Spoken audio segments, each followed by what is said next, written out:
in times like World War II, if you went out of harbour in a ship, you were basically at war. You always had the sea to consider, which was an enemy in itself, but in addition to that, you can get attacked at any time, from under the water, on the water, or over the water.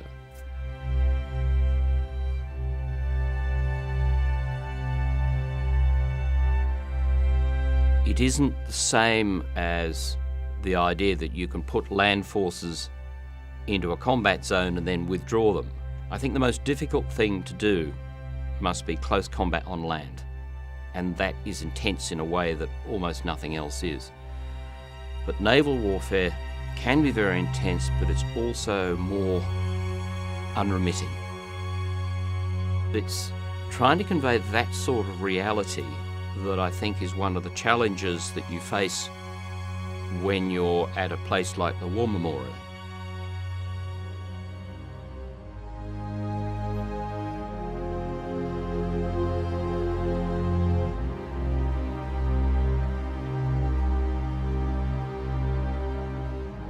What that force did was it was enforcing the sanctions program on Iraq and the regime of Saddam Hussein.